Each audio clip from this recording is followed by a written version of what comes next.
Tonight, we come together and we mourn. We mourn the babies, the toddlers, the men, women, and children, and the IDF soldiers slaughtered in the worst act of mass murder against our people since the Holocaust. But we do more than mourn. We hold our heads high, we stand together, and we promise we will defeat this evil. Yes, yeah. Yes, we are in shock. We are. But we should also not be surprised.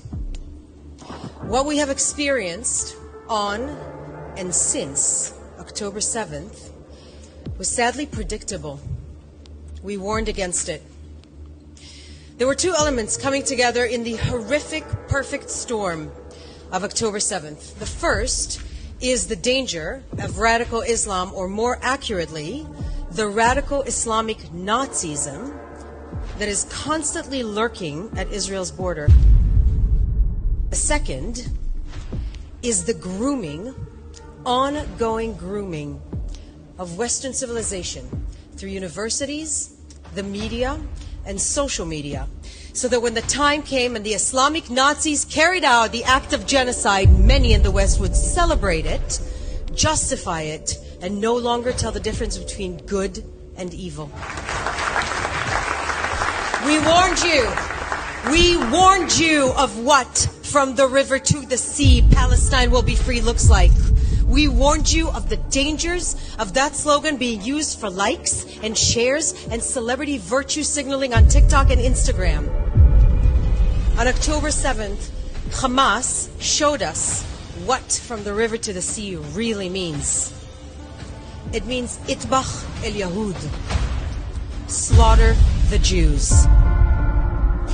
And in the last week, in Western cities and universities around the world, we see the two chants side by side at gatherings where would-be murderers rub shoulders with their Western useful idiots.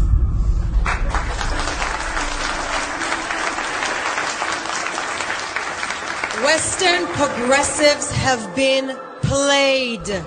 You have been played.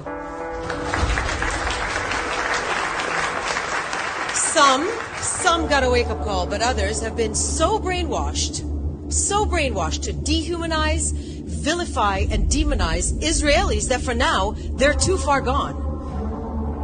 Now, nothing's new under the sun. We've seen it for over 3,500 years of Jewish experience, lived experience. It's the generational trauma that we carry in our bones. That is our Jewish privilege. We warned that this disproportionate obsession with Israel, this dehumanization of Israelis, of Zionists, of the IDF was nothing but the oldest hatred with new words, and we warned where it would lead, and we are devastated to be proven right.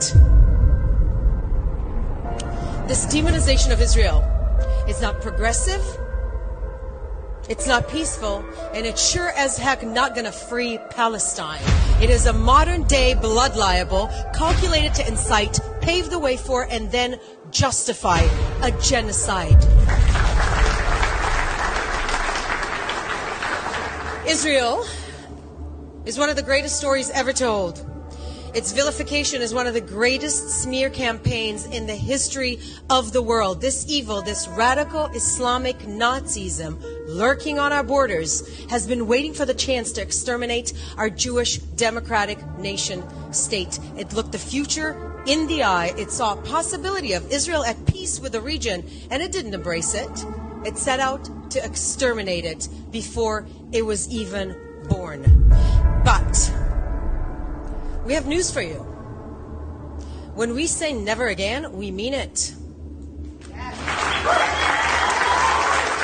When you tell us that you want to kill us, we believe you. And when you set out to do it in the most horrific of ways, we will defeat you.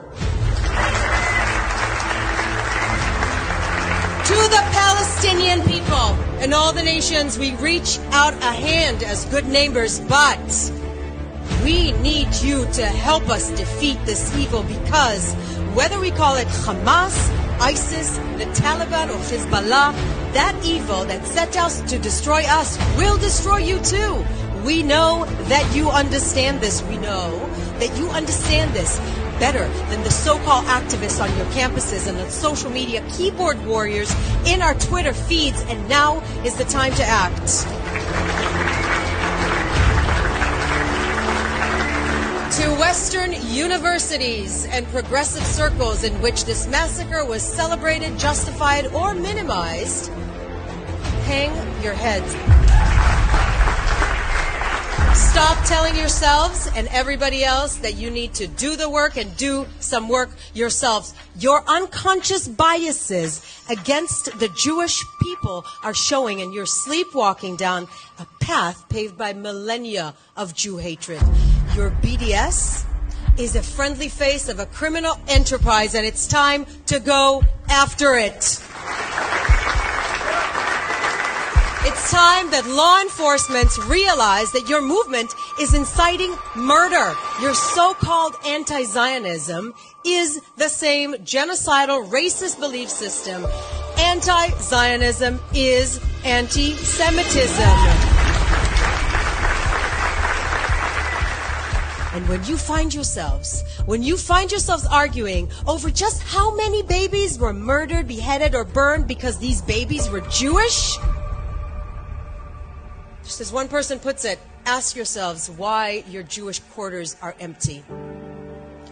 What happened in Kibbutz Be'eri and Kibbutz Nir Oz at the Supernova Music Festival was so sadistic, so barbaric and brutal that the word terrorism is too good to describe it. But if you can't even call it that, if you hide behind words like militants, it's complicated. Well, but the occupation, resistance, or decolonization, if you can't unequivocally condemn rape, beheading, or torture of innocent and the kidnapping of grandmothers, some Holocaust survivors from their sick beds, then you are witless pawns in a propaganda machine you don't even know you're being played by.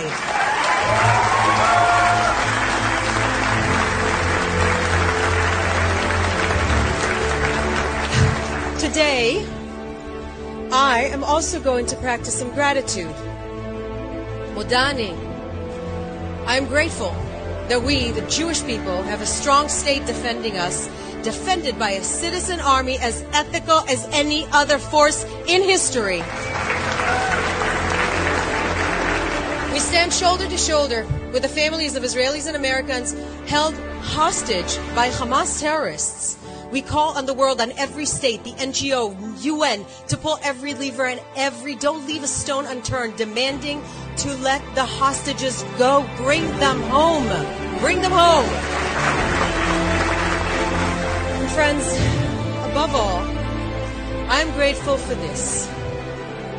In the generations to come, the Jewish people will still live, love, and thrive, and reach our hand to the world. And Hamas will be nothing but a footnote in history, just like the ones who tried to exterminate us before. Am Yisrael Chai, everyone.